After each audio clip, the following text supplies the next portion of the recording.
Hello everyone, मैं Vaibhav Titarmare, lecturer in mechanical engineering department NIT polytechnic Nagpur.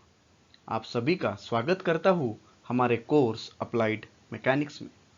आज के 40th लेक्चर में हम पढ़ने वाले हैं numerical on friction when body placed on horizontal plane and force is also horizontal. So here we go.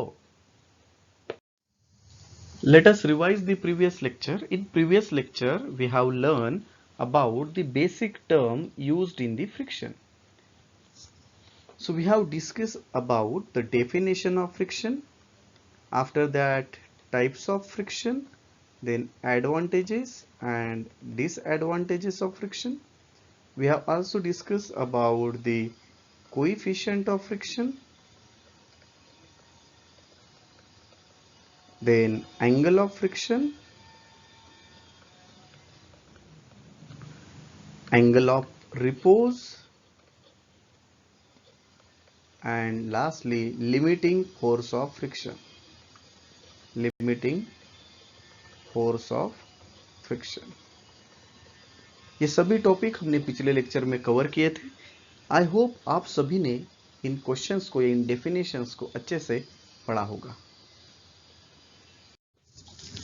Learning outcomes, after completion of this lecture you are able to determine the force of friction and coefficient of friction for the given conditions.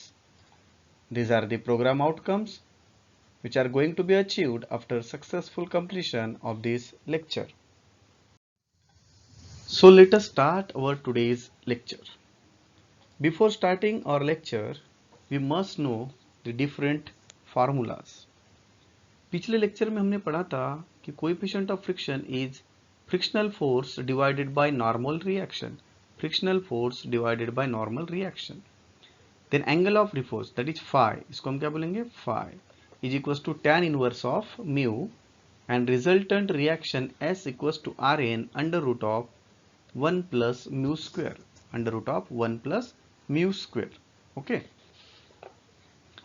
तो अभी हमारी condition क्या है, type number 1 जो हम पढ़ रहे हैं अभी, टाइप नंबर 1 की कंडीशन क्या है कि बॉडी हॉरिजॉन्टल सरफेस के ऊपर बैठी हुई है और फोर्स भी हॉरिजॉन्टल लग रहा है।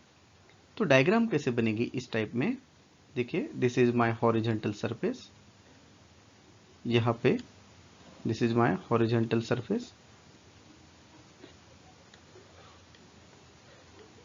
यहाँ पे हमने बॉडी को रखा, बॉडी का वेट कहा जाएगा नीचे, नॉर्मल रिएक्शन कहा जाएगी ऊपर। सपोज हमने P नाम के फोर्स से बॉडी को पुल किया, तो बॉडी का जो मोशन है इधर साइड में होगा और बॉडी का जो फ्रिक्शनल फोर्स है उसके अपोजिट डायरेक्शन में रहेगा, बराबर है। तो ये चार फोर्सेस अभी बॉडी के ऊपर लग रहे हैं। इन चार फोर्सेस की वजह से, इन चार फोर्सेस की वजह से क्या होगा कि इस बॉडी के ऊपर एक रिजल्टेंट रिएक्शन आएगी। क्या आएगी, एक रिजल्टेंट रिएक्शन, से यहाँ पे है वो, दिस इज S। तो इस S और नॉर्मल रिएक्शन, मतलब रिजल्टेंट रिएक्शन और नॉर्मल रिएक्शन के बीच में के एंगल को बोलते हैं एंगल ऑफ फ्रिक्शन, जो हम निकालेंगे tan इनवर्स म्यू से। और S के जो आंसर है वो निकलेगा Rn multiplied by under root of 1 plus mu square. कैसा है ये, S is equal to Rn under root of 1 plus mu का स्क्वायर। ओके, अभी हम न्यूमेरिकल सॉल्व करते हैं। तो आइए दोस्तों पहला न्यूमेरिकल स्टार्ट करते हैं। क्या दिया है न्यूमेरिकल में, पढ़िए जरा। A body of weight 60 newton is placed on a rough horizontal plane. Okay, a horizontal force of 40 Newton is applied horizontally and body is on the point of moving. Find coefficient of friction, angle of friction, resultant reaction and limiting force of friction. Question को समझते हैं। एक जो body है वो horizontal surface के ऊपर बैठी है, जिसका वेट 60 न्यूटन है, वो कहा जाएगा नीचे। ओके, और इसको एक 14 न्यूटन का फोर्स पुल कर रहा है, हॉरिजॉन्टल फोर्स यहाँ पे लिखा हुआ है, हॉरिजॉन्टल फोर्स। ओके, इस 60 की वजह से यहाँ पे एक नॉर्मल रिएक्शन आएगी। ये 14 न्यूटन बॉडी को मोशन में लाएगा इधर साइड, तो फ्रिक्शन होगा इधर साइड। ओके, तो वन बाय वन निकालते हैं। सबसे पहले हम निकालने के पहले हमको कंडीशंस अप्लाई करनी पड़ती है इक्विलिब्रियम की। सबसे पहली कंडीशन है summation F of X equals to 0। इस डायग्राम में ऐसा वाला फोर्स अगर रहा तो पॉजिटिव, ऐसा रहा तो नेगेटिव। है क्या कोई ऐसा हॉरिजॉन्टल फोर्स इस डायग्राम में? है 14 न्यूटन। राइट में जा रहे हैं तो पॉजिटिव, एफ हॉरिजॉन्टल है, जो लेफ्ट में जा रहा है माइनस, इक्वल्स टू 0। तो ये आपको फोर्स ऑफ फ्रिक्शन मतलब एफ मिलेगा, force of friction 14। Okay, limiting force of friction f मिल गया। Summation F of Y equals to 0, ऊपर वाले पॉजिटिव, नीचे वाले निगेटिव। यहाँ पे n कहा जा रहा है ऊपर, प्लस n, जिसको हम आर एन भी बोलते हैं। ठीक है, आर एन लिखो, अच्छी बात है। ठीक है, आर एन। नीचे कौन जा रहा है? 60 इक्वल्स टू 0। तो आर एन कितना मिलेगा आपको? R N is 60। Okay, normal reaction, R N is normal reaction. तो अभी तक हमने एफ और आर एन निकाला हुआ है। एफ कितना है? 14 न्यूटन, और हमारा आर एन कितना है? 60 न्यूटन। ओके, तो हम यहाँ से म्यू निकाल सकते हैं। म्यू का फॉर्मूला क्या है? F divided by R N. F कितना है आपका? 14, आर एन कितना मिला है आपको? 60। तो कैलकुलेट करिए, आपको म्यू कितना मिलेगा? That is coefficient of friction 14 divided by 60। How much? 0.233। कितना मिला बेटा? 0.233। हमको म्यू मिल गया है। अभी हम निकालेंगे angle of friction, that is phi. Phi क्या होता है? Angle of friction is tan inverse mu, tan inverse mu. So tan inverse 0.233। So phi equals to tan inverse 0.233। कितना आएगा? 13.13। कितना आएगा बेटा? 13.13 डिग्री। ओके, फिर हमको निकालना है resultant reaction S. S is resultant reaction, उसका फॉर्मूला है R N multiplied by under root of 1 plus mu square. So R N कितना मिला था हमें? 60 multiplied by under root of 1 plus 0.233 का स्क्वायर। सो एस कितना मिलेगा आपको? देखिए 60 multiplied by under root of 1 plus mu कितना था? 0.233 स्क्वायर। तो आपको मिलेगा 61.60। कितना मिलेगा? 61.60 न्यूटन, बराबर है। तो हमको तीनों आंसर मिल गए। Mu coefficient of friction, phi angle of friction, और एस रिजल्टेंट रिएक्शन। ओके, चलिए दोस्तों और एक न्यूमेरिकल सॉल्व करते हैं। पढ़िए क्या दिया है क्वेश्चन में। A body of weight 350 newton resting on a rough horizontal plane. Okay, से हॉरिजॉन्टल प्लेन है, इसके ऊपर एक बॉडी बैठी हुई है जिसका वेट कितना है? 350 Newton. Just move by a force 125 Newton applied horizontally. इसके ऊपर 125 न्यूटन का एक हॉरिजॉन्टल फोर्स लग रहा है। Find coefficient of friction, find magnitude and direction of resultant reaction. मतलब आपको कोएफिशिएंट ऑफ फ्रिक्शन म्यू निकालना है और रिजल्टेंट रिएक्शन का एंगल निकालना है, मतलब फाई, और रिजल्टेंट रिएक्शन निकालनी है। तो क्या होगा? ये W अगर नीचे जाएगा, वेट नीचे जाएगा, तो रिएक्शन कहाँ जाएगी? Rn ऊपर जाएगी। ये 125 इसको खींचेगा तो मोशन कहाँ होगा आपका? सामने की तरफ। तो फ्रिक्शन कहाँ रहेगा बेटा? पीछे की तरफ, बराबर है। सॉल्व करते हैं। सबसे पहली condition summation F of X equals to 0, मतलब हॉरिजॉन्टल फोर्सेस का सम 0, बराबर है। राइट में जाते हुए दिखा तो प्लस, लेफ्ट में जाते हुए दिखा तो माइनस। राइट में कौन जा रहा है? 125, तो प्लस 125। एफ कहाँ जा रहा है? नीचे, माइनस एफ कहाँ जा रहा है? पीछे, बैकवर्ड डायरेक्शन में 0।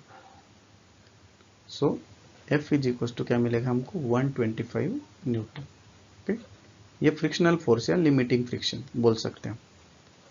फिर summation F of Y equal to 0, दूसरी कंडीशन, ऊपर वाले पॉजिटिव, नीचे वाले निगेटिव। ऊपर कौन जा रहा है? प्लस आर एन नीचे कौन जा रहा 360 350, नीचे कौन जा रहा 350 इक्वल्स टू 0। तो आर एन कितना मिलेगा 350 न्यूटन। आर एन कितना मिलेगा आपको 350 न्यूटन। ओके, तो अभी तक हमारे पास क्या क्या वैल्यू आई हुई है। हमको सबसे पहले मिला हुआ है एफ 125 और आपको आर एन मिला है 350 न्यूटन। इन दोनों डेटा से हम कोएफिशिएंट ऑफ फ्रिक्शन म्यू निकाल सकते हैं, F divided by R N. F कितना है 125 डिवाइडेड बाय आर एन कितना है 350। म्यू इक्वल्स टू 125 बाय 350 कितना आएगा 0.3571, 0.3571। ओके, म्यू मिला हमको। फिर हम रिजल्टेंट रिएक्शन का एंगल मतलब फाई भी निकाल सकते हैं। कैसे निकालेंगे, tan inverse mu. So tan inverse mu कितना है 0.3571। तो बताइए फाई की value, tan inverse 0.3571 19.65 19.65 degree phi मिला आपको। फिर हम रिजल्टेंट रिएक्शन निकालेंगे। क्या है फार्मूला हमारा, R N multiplied by under root of 1 plus mu square. So R N कितना आया था हमारा 125 multiplied by under root of 1 plus कितना है 0.357 का स्क्वायर, 0.357 का स्क्वायर। बताइए कितना आया, तो 125 into under root of 1 plus 0.3571 का स्क्वायर 132.73 132.73 न्यूटन, 132.73। तो ये रिजल्टेंट रिएक्शन का मैग्नीट्यूड हो गया और ये रिजल्टेंट रिएक्शन की डायरेक्शन हो गई। एंगल मतलब डायरेक्शन। ओके, इसको हम एंगल ऑफ फ्रिक्शन भी बोलते हैं।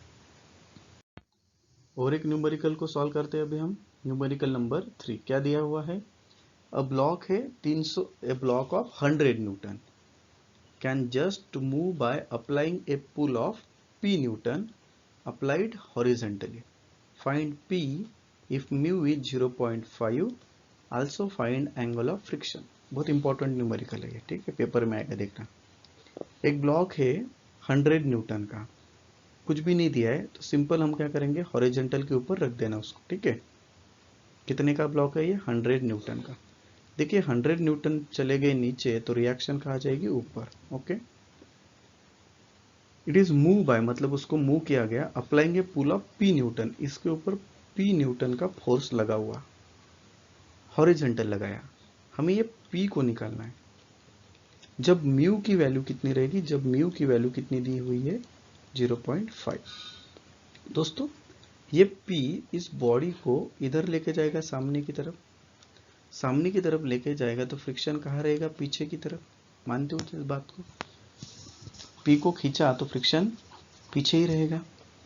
हमें इस पी को निकालना है, तो कैसे निकालेंगे, कंडीशन अप्लाई करिए, summation F of X equals to 0, positive left वाले निगेटिव।